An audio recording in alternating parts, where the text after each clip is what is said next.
Hello, it's Tuesday and welcome to the Gaming Show Live. First off the bat, in case you haven't noticed, I have a headset on with a little microphone. This is where the sound's coming through at the moment. Hopefully it sounds alright. I think it's going to sound alright. But here's the thing, I've never owned a headset before from a PS3. Picked this one up for $60. It's on special at EB Games. Now, I have no idea what headsets are, so I'm asking yous out there straight away.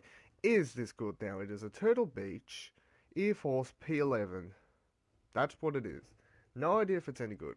All I wanted was something good, good cuffs, get some good sound for it, and just a decent mic. But I was more worried about the sound that come through here.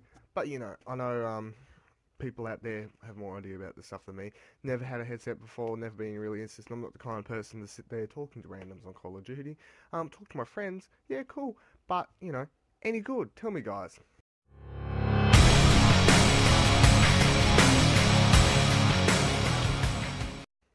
So straight off the bat, what I've been playing this week is more or less a couple of things. So still put a little bit into Neo, I couldn't help myself. But I'm not going to show you that because let's just get past that. I might go back to doing something. Really want to platinum that game, but I'm pushing 50 hours already, and I'll get there eventually. My friend also got done with a game I've wanted to be playing for a while now. The only thing is I've watched him play it so much I'm kind of turned off it now. Not because it's crap, but if you play a game for life, you get turned off it. And that's Borderlands. So I put an hour or so into this. I'd played it before I borrowed it off him one night and to check out, see if I wanted to play it when he was done with it. He's done with it now. He platinumed the game. He played some of the DLC and stuff like that. So now I've got it, playing some of this. But then the day I got done with this, playing a little bit of this, went to town. And I picked up DC Universe Online, which is my first MMO I have ever played. Never played one before, never been playing WoW, never played anything like that. Comic book fan, DC fan, so I mean this is way to start for me. And I've heard it's simpler for people without MMOs, and I've heard from people it's crap, it's good. I'm enjoying myself. So far, you get the 30-day pass for it, and having some fun. You get the create character. Haven't done anything with anyone else. You don't get to do raids or anything like along that nature until you hit level 30, which is the level cap at the moment. But took freaking 12 hours to install and download, so that wasn't nice. But yeah, if anyone else out there plays this, comment me, man. We can hang out and kill some villains. And also played Golden Axe, which I got for free off PlayStation Plus. 100% of that with my girlfriend, played through co-op and that. Old crappy game, but saying crappy, it's actually a lot of fun. It still holds up. The graphics, not so much, but that's just the style of Golden Axe. The sound effects are what make that game so much fun. But it's just generally good fun. They don't make good co-op just let's kick some people's asses like that anymore. And Streets of Rage, which we got last month, so that's cool. Alright, so we're going to be moving into the topic of the week, and it's something that I don't think's really that big of a deal, but it needs to be talked about, kind of thing. And that is the fact that Sony announced that they're doing a PSN pass with first game Resistance 3. Everyone freaked out, thought that people were going to have to be paying for their PSN. No, you don't have to be paying for PSN. All you got to do is, it's similar to what EA and some other companies, who else did it? No, Activision. No. Don't know, blame me. EA and some other companies have been doing it. Rockstar did it with Renault. They got the Rockstar Pass. What it does is, buy a game you've got an activation code. I've only got one game that does this, and it's Dead Space 2. Comes with an activation code. You activate the code, you can play online, you can do all that. You're fine, there's nothing to worry about. All you gotta do is enter some numbers. If you buy the game pre-owned, you have to then go onto the PlayStation Store and pay a fee. I'm not sure I don't think Sony said how much the fee's gonna be yet for their thing, but I think from memory, EA's and all that were $10, but I think it's like 15 or something here in Australia. And everyone's freaking out about it, like the whole, they're pre-owned, you're stopping us from buying pre-owned. Well, they're not really, and I think it's perfectly fine. I mean, I read it, went, okay, and I'm someone that buys heaps of games pre-owned. I do buy new in case, I still get collector's editions, stuff like that, buy some stuff new. But then and then, it's just, I buy some stuff pre-owned. Especially games, because I live in Tasmania, and if you know what that is, we're out of the spectrum. Australia's out of the technological spectrum as it is. Living down here, further away from America and Japan and all that, where there's not much going on here. We don't get much stock in for games. If you don't get a game within 6 months and it's not like a number one bestseller, like I don't know, Call of Duty, obviously. Call of Duty you'll always find. You'll still find World at War Source. But if you miss a little title, say like Spider-Man Shattered Dimensions or something, just thinking off the top of my head of something I played recently that I know, I see one or two copies here and there now. It's hard to find, you know. So if I miss something, I can't buy it when it first comes out because, you know, I'm not really sure if I want to get it when it first comes out. I'm not willing to pay the $100. I buy it pre-owned and I can't track it down. And then at the same time, me and my friends all do this. There's a store in where I live, around where I live, that does $5 PS3 game trades. And what you do is you go in with any PS3 game, as long as he doesn't have 20 copies of it or something along those lines, pay $5, trade it for anything else there, except for the ones in the shelves, which he deems as, you know, the dearer ones. But there's heaps of selection and stuff. So me and most of my friends have a game that is literally our trading game. I've got two at the moment, which is Dark Void and Alone in the Dark, because I haven't played either of those.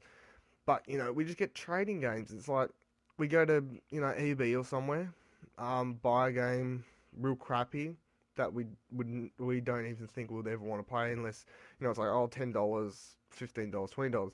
I'm like, oh, I'll give it a shot. I'll see if I like this. Play it, even if we don't like it.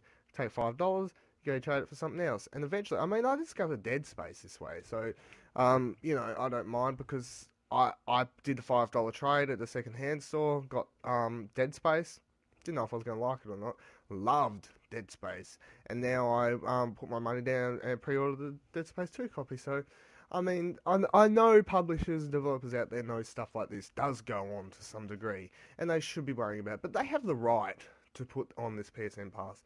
And I remember reading an article on IGN last week where Mr. Colin Moriarty, Beyond, wrote down, he did a little article saying, it basically said, when you go buy a car, the battery isn't new, you know, a lot of stuff isn't broken. It's not like when someone first bought the new car. If you're buying a pre-owned car, you're not getting the full deal that you got when you bought the new thing. And why should it be different for games? It shouldn't. There's no difference why it should be. And everyone's complaining about, you know, the only thing that worries me, because I mean, news can talk about the degree of everyone going on about it's gonna stop people buying games and stuff. No, it's not. People are still gonna buy games if they want to buy games, and they'll find a way around it. Because honestly, the only thing wrong with this is the fact that people, with the way the world's going digitally, so more digital stuff like this is happening. There's a lot of people out there that really aren't savvy and keeping up to date, like myself and some of you out there, I assume. I mean, there must be a couple out here that never heard of this. There's always one that doesn't know what someone's talking about. Anyway, in any group. But, so, we got you know, you go into a shop. I mean, the best example is this shop I go to get, the $5 trades and all this stuff. He has a copy on shelf I saw last week. I didn't feel like saying anything because I wasn't 100% sure at the time of DC Universe Online. And I'm pretty sure, and I found out later, that you actually can't resell that game because for some reason the disc, and when you activate your code you get with the game, it like syncs their account to that code and you can't get another one. It's not the same as buying a 1 month's subscription. Something like that. So basically, DC Universe is untradeable. You cannot sell it back pre-owned. I think EB Games now accepts like $0 in GameStop. Obviously, they will do $0 for it. They won't do anything because they know they can't do anything with it. And people don't know this tech. You don't know this. Does it say in the box you can't do this? No, because I mean, really, they're not going to tell you in the box if you can tell it and resell it pre-owned, are they? The other thing is games like EB Games, GameStop, and all those around there that sell pre-owned games, are they going to down the price of pre-owned games now that they're not getting the full package with them? I don't think so. I really don't think they're going to do that, and, you know, bummer if they don't. But if you're savvy, if you know, the only thing, this is the bummer, the savviness of it. I mean, if I know, so when they announce, because obviously, I assume all companies are going to start introducing network passes for online gameplay now. Slowly they'll be rolling out. I reckon eventually in the coming months, everyone else will start rolling out theirs too. And the thing is, when you go, if you know, you can't complain about price because, I mean, if you're a shopper, I shop around before I buy a game, try and get the best deal price, whatever, for anything. Books, comics, clothes, I suppose. Nah, I'm a boy. You gotta, if I'm like, oh, $15 to activate online on Bad Company 2, okay, because I think that has a pass. $15. This here costs for $6 for the new one, It costs like 45 for the pre-owned one. Network features plus 15. That's not worth it. If it's like, hey, the new copy's 60, pre-owned copy's like $25. It looks brand new. This is going to be fine because they've done the whiz-waz on it, and it's Blu-ray. Plus $15. I'm still getting it cheaper than buying new. Okay, cool. You know, you got to know, and I mean that's up to you. That's up to the consumer to keep themselves savvy and to know what's going on because who else is going to do it for you? Guys, I think I've yabbled on for a bit too long, as I did last week. Every week I seem to have the longest videos here on the Gaming Show Live, but, you know, I can't help myself. Bit of a talker sometimes, guys. But, you know, headset, what do you reckon? What did I say it was called? It is called I can't even remember, see. I am not savvy in headset degrees. It's Turtle Beach GeForce P11, that's it. That's all it says. Any good? Comments on that whole conversation. Hope you got some sparks flying your head there, guys. Also, don't forget, check out next week's video from me, and check out everyone else's video on this channel, and the channels down below, and of course mine. And you can always add me on the PlayStation 3 at Viva La Deal. That is my username. Add me, come talk to me. Tell me you love me. Kiss me some long time. Till next week, I am Tuesday, and day melts.